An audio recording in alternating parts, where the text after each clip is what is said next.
Tatakam ba kayo? Nakakain na ba kayo ng adobo sa asin? Mm. Napaka-simple na recipe, pero napakasarap. This is how to make it.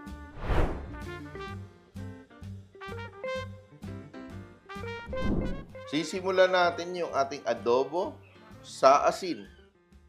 Etong ang baboy natin, pork belly na medyo mataba-taba kasi gusto natin magmantika tong ating adobo. Para maging malinamnam yung ating adobo sa asin, lalagyan natin ng ating secret ingredient, ang Maggi Magic Sarap. Para maging malinamnam yung ating pork, lalagyan natin ang ating Maggi, 1 pack sa 1 kilo. Mix, mix, mix. Lalagyan natin yung ating black pepper, laurel, and ating pork. Diretso na. Yan. Iba-brown natin siya. Napaka-simple ng ating recipe, pero napakasarap. Ito yung parang baboy na pinakuksan, no? So, ginagawa natin dito, gusto natin mag-render, magmantika siya, at later on magiging crispy. Ang bango. Ito pa lang, sobrang bango na ng ating adobo. Ganito yung klaseng adobo namin sa Cebu. Ito, masarap siya i-partner pag may tinuwa or kahit na yung medyo masabaw-sabaw. Ito yung side dish. Crispy and very flavorful na adobo. Pero napaka-simple gawin. Kapit na to, magwa-brown na to. Kunti lang na, nagmamantika na siya. So yan, pag medyo naging tostado na yung baboy natin, hindi pa tayo tapos. Yan, tutostado na yan. Sasarap na yan lalo. Now, lalagyan natin siya ng suka. Konting suka lang. Suka.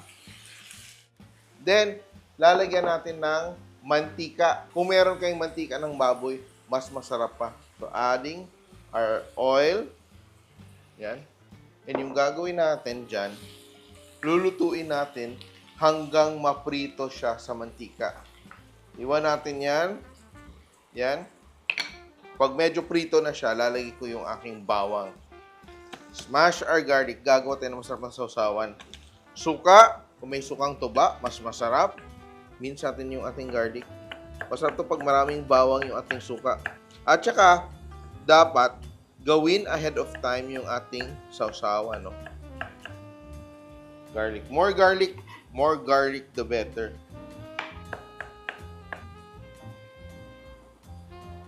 Chilies. Yan, napakasarap. Simple lang.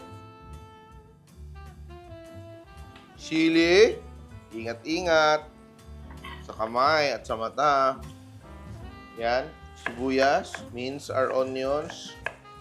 Maraming sibuyas. So, para siyang sausawan at salsa at the same time.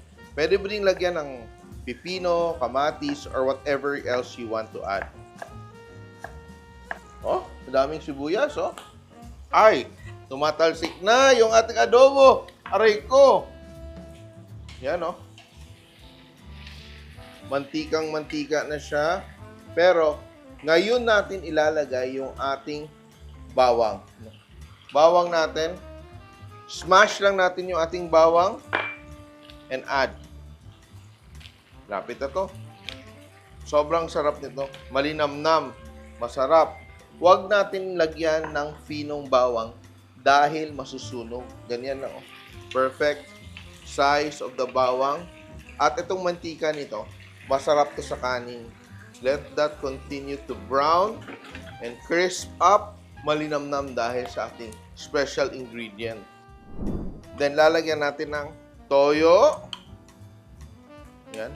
Ang tawag sa Bisaya ng toyo ay patis. So, soy sauce. Then, black pepper. Then, konting balanse gamit ang sugar. White or brown sugar, konti lang para balance. At ito na yung ating masarap na sausawan. Ay, malapit na, oh. Maging tostado na to. At saka pwede mong gawin ganyan lang yung pagkaluto niya. Pagkakain na, i-deep fry mo ulit, parang chicharon. Napakasarap. And ito na. Luto na yung ating adobo sa asin. Masarap kainin, no? Mamula-mula, crispy on the outside, malinamnam, garlicky, at kailangan masarap yung sausawan. So delicious, so flavorful. Oh, look at that. Wow. Ganyan, oh. Ganyan mag-adobo ang mga Bisaya, oh. Nakakatakam. The perfect plate. Sunog na yung bawang natin. And we are done. Look at that. Then, with the masarap na sausawan, bawang, masarap tong bawang, bubuo yung bawang. Eto, may kaning lamig ako. Etong mantikaan to, tasty. So, instead ako mag-garlic rice, ito yung gagamitin ko. No judgment, ha? Konti lang. Masarap yan. Magkakamay tayo. Mix mo yung mantika dito sa ating kanin. Kaya huwag yung itapon yung pinagprituhan ng ating adobo. Masarap yung ating kain mamaya kasi magsalo-salo. Everyone will love it. Paghandaan, dapat masarap magkasama. At kakain na tayo. Kain tayo.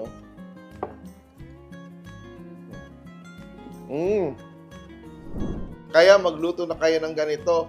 Napakasarap. Napakadali. Adobo sa asin. Simple!